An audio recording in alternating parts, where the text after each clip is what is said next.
Jesus Cristo.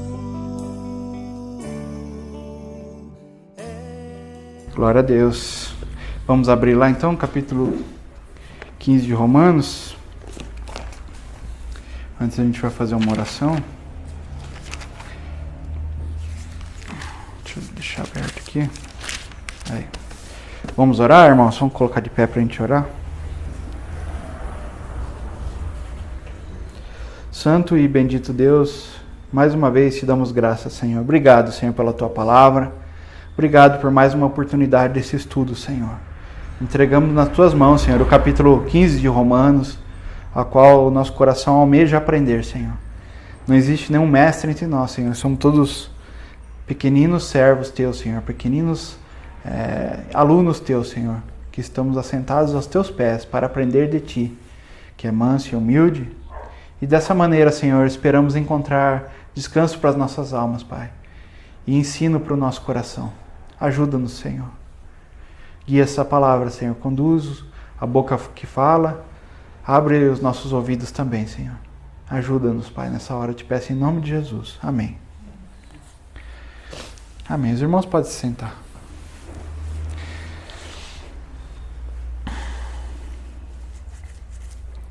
Irmãos, então dando continuidade aqui ao nosso estudo, né?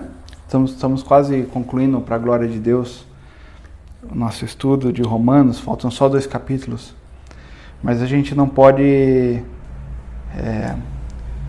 desprezar esses últimos 2 capítulos. Tem instruções muito claras, muito importantes do apóstolo Paulo para nós, né? Vindo pelo Espírito Santo aí para nós. Uma coisa que nós precisamos entender é que o capítulo 15 não é um novo assunto, né? O assunto não é novo aqui. O apóstolo Paulo continua falando a mesma coisa que ele estava falando no capítulo 14. Na verdade, o correto seríamos estudar o capítulo 14 e mais o capítulo 15 até o verso 13, se não me engano aqui. Até o 13 ali. É isso, até o 13. Que o assunto continuaria, né? Mas, por uma questão de tempo, a gente não consegue avançar mais que um capítulo durante uma aula. Fica difícil avançar mais que um capítulo. Então, a gente vai... separamos por capítulos aqui, né? Essas aulas finais, né? Mas, mesmo assim, a gente vai dar continuidade no assunto, então. Nós estávamos falando sobre a questão do... o apóstolo Paulo, né? Estava falando sobre a questão daqueles que são fracos e são fortes, né?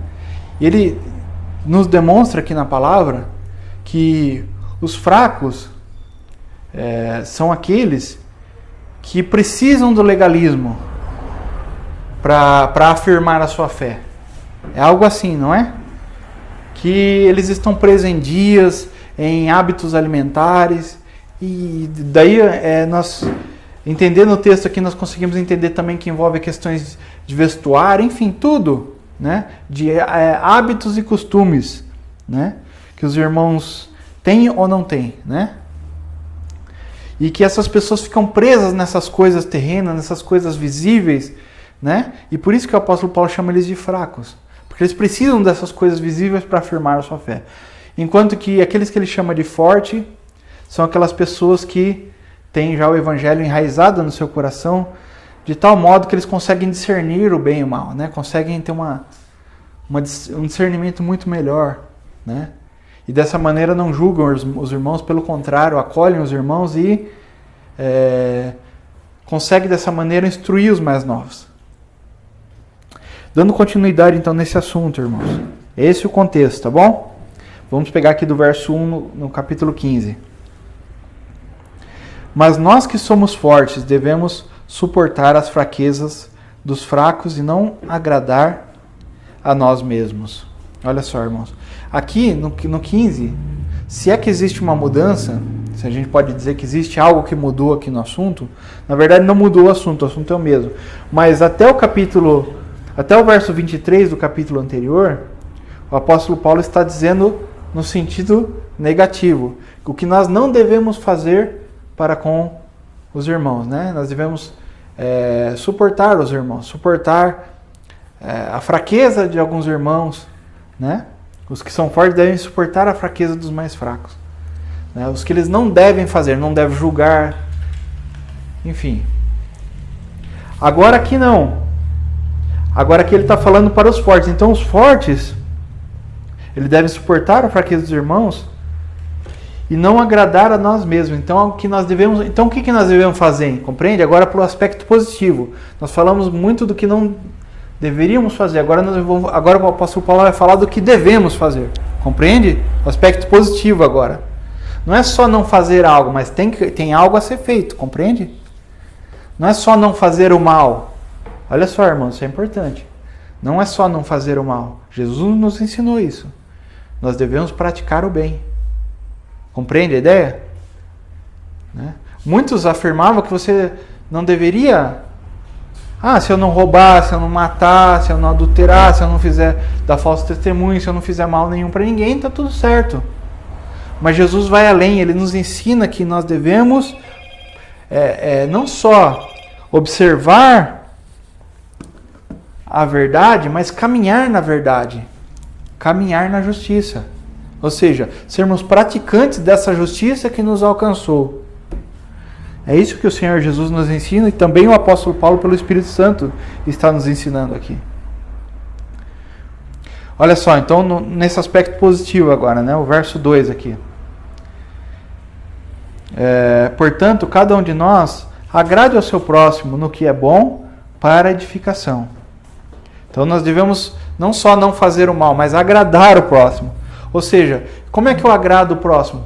Pensando nas coisas que é para o bem do próximo. Ou seja, não pensando em mim mesmo. Tá vendo? Dando preferência ao outro. Né?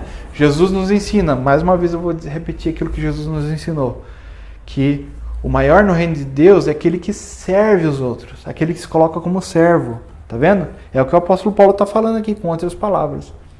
No verso 3, porque também Cristo não agradou a si mesmo, mas, como está escrito, sobre mim caíram as injúrias dos que te injuriavam.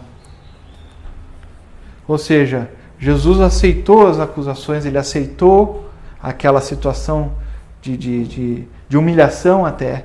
Ele se humilhou. É isso que o apóstolo Paulo está nos dando o exemplo, não o exemplo do próprio apóstolo, mas o exemplo do nosso Senhor, de que ele mesmo assim mesmo se humilhou. E não procurou a glória, pelo contrário, ele se humilhou, ele foi na condição de servo, ele serviu aos outros, e por causa disso ele não foi aceito, ele foi rejeitado por muitos. Ele foi rejeitado por muitos.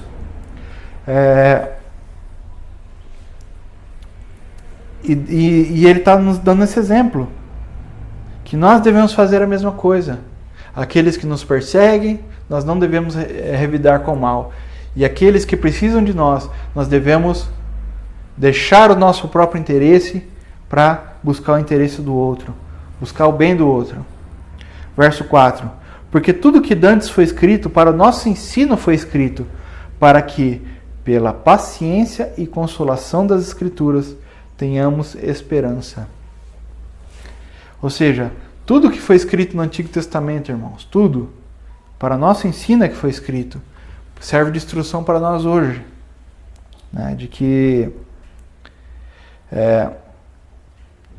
para que não percamos a esperança, né, para que, pelo contrário, para que a Escritura nos dê esperança de que aquela provação que estamos passando, por aquela situação difícil que estamos passando, temos a esperança de que é passageiro, de que é passageiro e de que o Senhor vai ser glorificado em tudo isso. Verso 5. Ora, o Deus de paciência e consolação vos conceda o mesmo sentimento uns para com os outros, segundo Cristo Jesus. Que mesmo sentimento é esse? O mesmo sentimento que é o que ele acabou de falar nos versos anteriores, irmão. O sentimento, não o dele mesmo, ou o seu ou o meu, é o sentimento de Cristo, de que a si mesmo se humilhou, compreende a ideia? Ele está concluindo aqui aquilo que ele acabou de falar no verso 3 ali, né? De que Cristo se humilhou. Então, esse sentimento que ele está falando aqui é o sentimento de que devemos suportar as humilhações, suportar o sofrimento em prol do outro. Isso é negar a si mesmo. Compreende? Isso é negar o seu eu, o seu ego, a sua alma. Perder a alma é isso, irmãos. É negar a sua própria vontade. Sexto, para que concordes a uma boca, glorifiqueis a Deus e Pai de nosso Senhor Jesus Cristo. Ou seja, que maneira que eu vou concordar com meu irmão? É impondo a ele a minha vontade? Não, irmãos. Não é impondo a minha vontade. Não é impondo a minha vontade. É servindo o irmão com toda a sujeição, com toda sujeição a Cristo, com todo o amor. Isso não significa, mais uma vez vou afirmar isso, significa passar a mão na cabeça dos erros dos irmãos. Não é isso. Não é isso. Às vezes nós amamos os irmãos tendo que, às vezes, usar uma palavra de advertência, uma exortação. Isso também é amar o irmão. Mas com todo zelo, com todo carinho, com todo cuidado,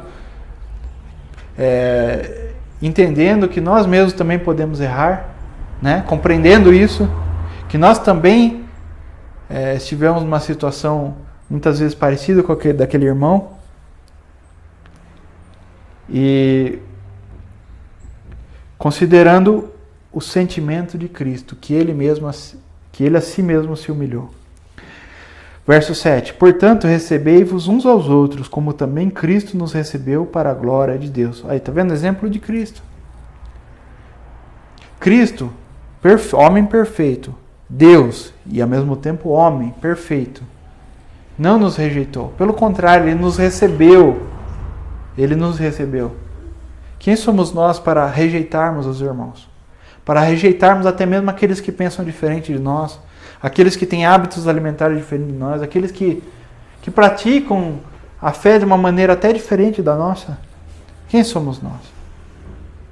Temos que, com toda a humildade, receber os irmãos. Digo, pois, que Cristo foi ministro da circuncisão, por causa da verdade de Deus, para que confirmasse a promessa feita aos pais. Aquilo que nós estudamos, irmãos, nos capítulos anteriores. Daquelas promessas que Deus fez a Abraão, depois a Isaac, depois a Jacó, né? Que Cristo foi perfeito em tudo, naquela aliança de ordenanças, naquela aliança que incluía inclusive uma circuncisão terrena, circuncisão feita por mãos de homens. E Cristo foi perfeito ali naquela aliança. Para quê? Por causa da verdade, né? Para que confirmasse as promessas feitas aos pais, ou seja, Abraão, Isaac e Jacó. Ou seja, para que essas promessas pudessem vir para nós, irmãos. Para nós. Então essa perfeição não é no irmão que você vai cobrar. A gente olha para essa perfeição em Cristo, irmãos. Em Cristo. E olha só o verso 9. E para que os gentios glorifiquem a Deus pela sua misericórdia, como está escrito, portanto eu te louvarei entre os gentios e cantarei ao teu nome. Ou seja, nós gentios que não somos da descendência física de Abraão, de sangue, mas nós somos herdeiros da promessa por causa do herdeiro, que é Cristo, que é o que o apóstolo Paulo já falou nos capítulos anteriores. Compreende? Então nós fomos aceitos, irmãos. Quem somos nós para recusarmos os irmãos também, né? E outra vez diz, alegrai-vos, gentios, com o seu povo. E outra vez, louvai ao Senhor todos os gentios, e celebrai todos os povos. E outra vez diz Isaías, uma raiz em Jessé haverá, e naquele que se levantar para reger os gentios esperarão.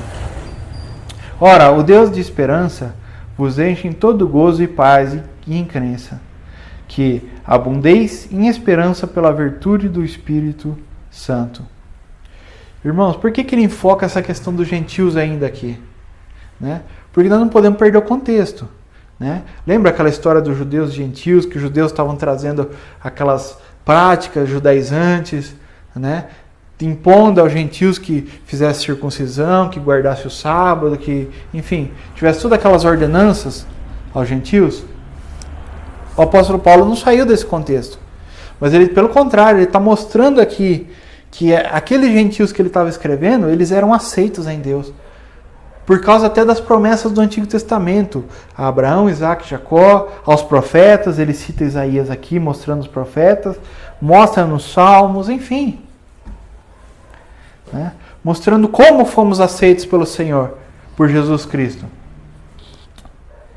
E dessa mesma maneira, é esse sentimento de aceitação, que fomos aceitos, é que nós devemos receber os nossos irmãos. Compreende o sentido aqui?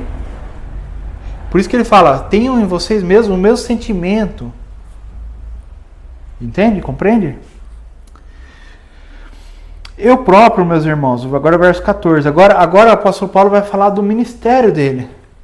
Aqui sim ele muda um pouco o assunto, né? Para mostrar que o ministério dele, ele como um ministro do Senhor, dando também um exemplo no aspecto prático de como nós devemos trabalhar, com que coração que nós devemos trabalhar agora na obra do Senhor, ou seja, na igreja de Deus. Ele vai dar o exemplo dele agora aqui, tá vendo? Eu próprio, verso 14, eu próprio, meus irmãos, certo estou a respeito de vós, que vós mesmos estáis cheios de bondade, cheios de todo conhecimento, podendo admoestar-vos uns aos outros. Ou seja, se você está cheio de bondade, cheio de conhecimento, você pode então, dessa maneira, se tornar útil na casa de Deus, ou seja, admoestando-vos uns aos outros, ajudando no que for necessário, pegando na mão, carregando, às vezes, se for necessário, o irmão, mas também, muitas vezes, exortando, chamando atenção. Mas por quê? Porque você é só cheio de conhecimento? Não. Porque também cheio de bondade. É um equilíbrio aqui, irmãos. Nem só conhecimento e nem só bondade. Uma pessoa que tem só conhecimento, ele vai esmagar os irmãos com o conhecimento dele. Se ele não olhar para o próximo com compaixão, ele vai esmagar os outros com o seu conhecimento, e isso não vai ser proveitoso. Agora, se ele for só cheio de bondade e não for cheio de conhecimento, ele não vai saber orientar os irmãos. Embora ele tenha boa intenção, ele tenha o coração de ajudar, mas ele não vai ter condições muito de orientar os irmãos. Os mais novos, principalmente, né? Então é um equilíbrio maravilhoso, irmãos, entre bondade e conhecimento. Mas, irmãos, em parte vos escrevi mais ousadamente, como para vos trazer outra vez isto à memória, pela graça que por Deus me foi dada, que eu seja ministro de Jesus Cristo entre os gentios, ministrando o evangelho de Deus, para que seja agradável a oferta dos gentios, santificada pelo Espírito Santo. Ou seja, Paulo tinha clareza do ministério dele. Qual que era o ministério de Paulo? Ele era o apóstolo enviado aos gentios.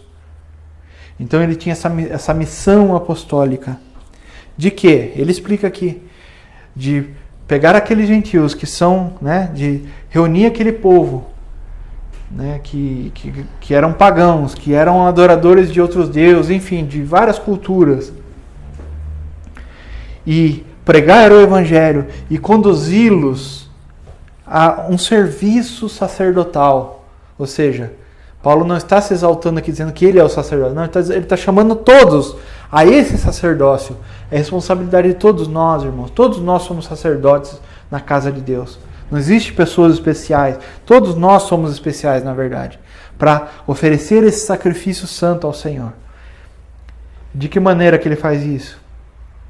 Ministrando o evangelho entre os gentios, está vendo?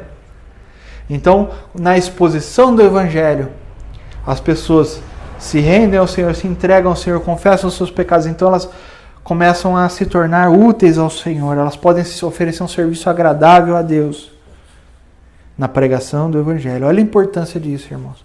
Como devemos pregar o evangelho.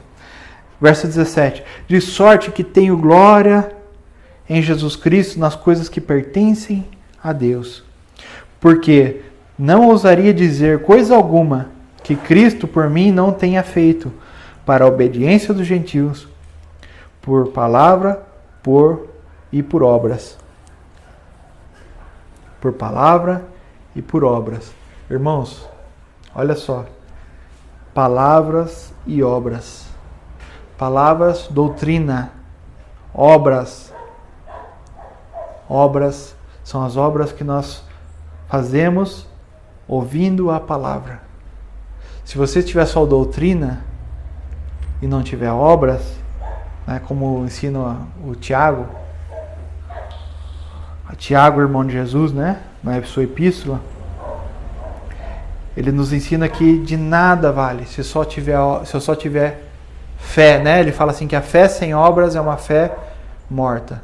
Ou seja, se você só ouve a palavra, mas a palavra não trabalha em você, a palavra não dá resultados em você, não gera frutos em você, e dessa maneira gera obras, então essa palavra, na verdade, de fato, ela não entrou em você completamente, ela não transformou você. Então é palavras e obras. Outro equilíbrio maravilhoso aqui, santo, né? Mas também não só obras. Tem que ter doutrina também. Tem que ter ensino da palavra. Tem que ter conhecimento da palavra. Essas duas são duas asas de um pássaro. Qual asa é mais importante, irmãos? Né? Pergunte para um pássaro qual asa é mais importante, a direita ou a esquerda, né? Eu acho que não tem resposta para isso, né? As duas são importantes, na verdade, né? A resposta seria essa. As duas são importantes.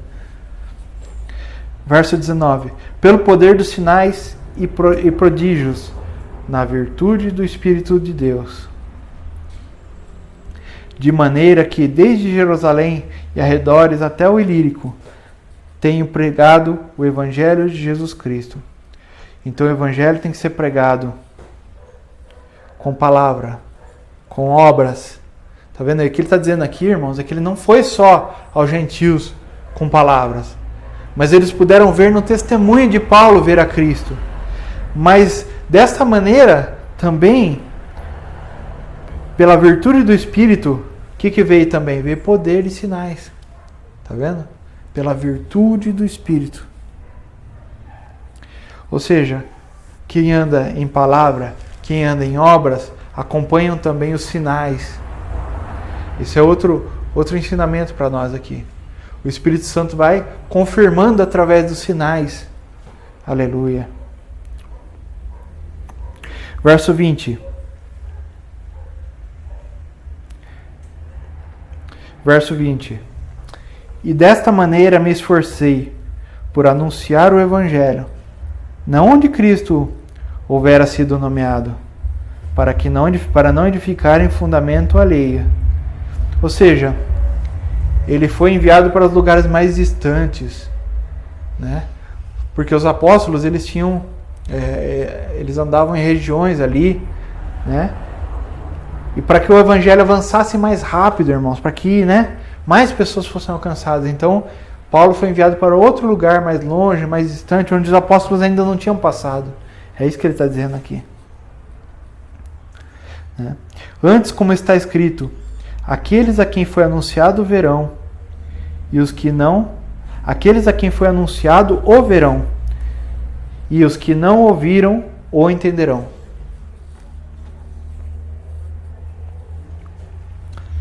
Verso 22.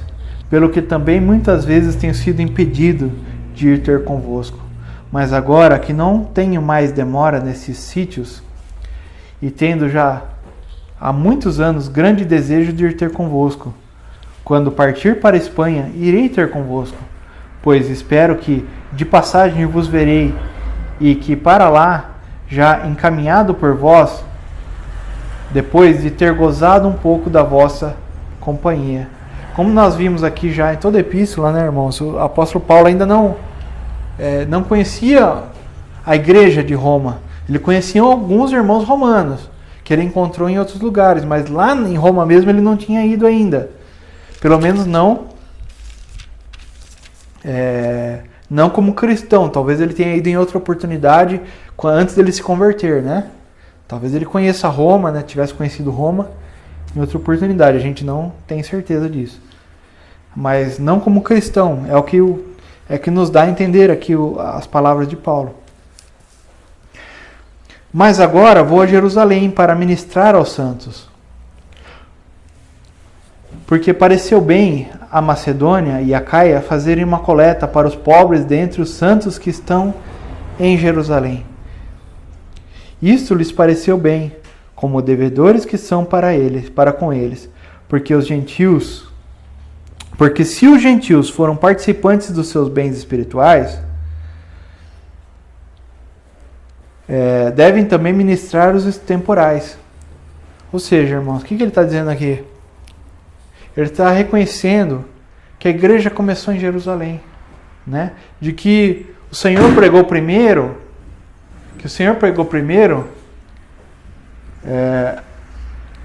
aos judeus, que o Senhor pregou primeiro aos judeus, né? E que existe sim, né? Existia sim uma certa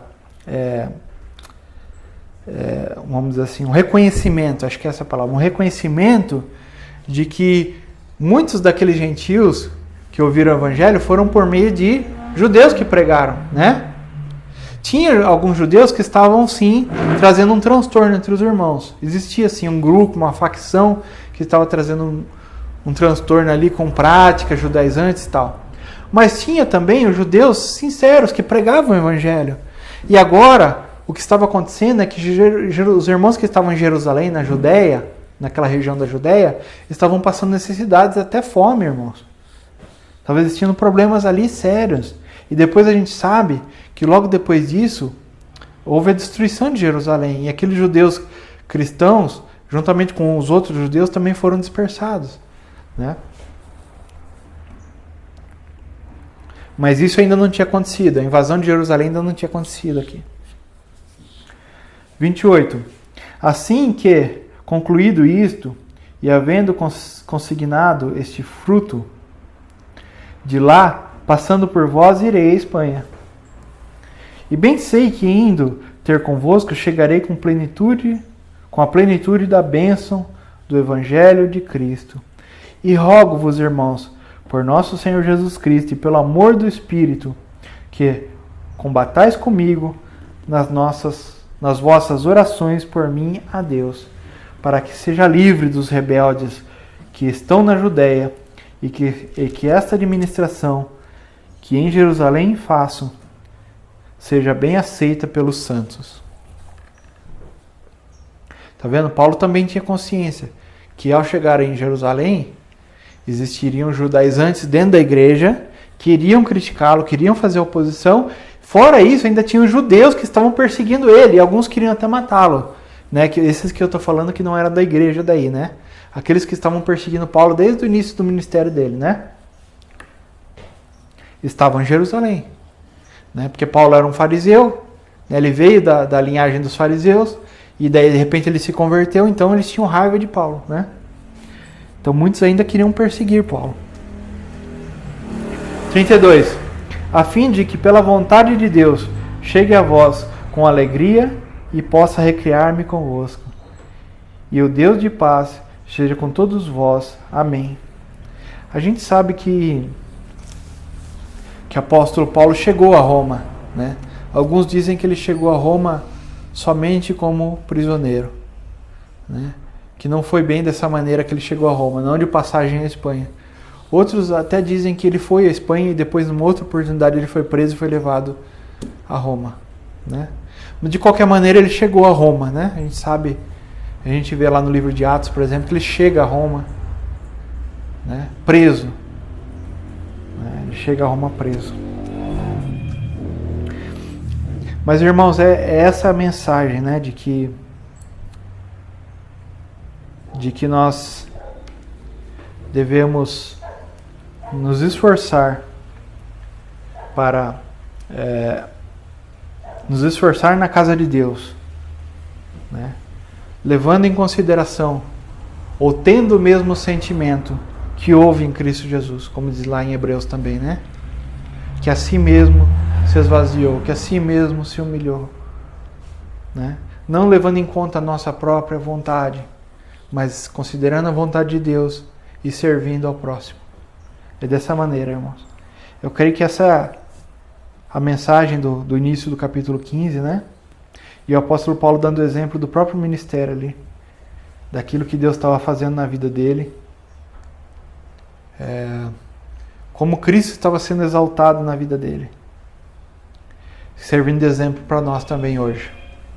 Amém, irmãos?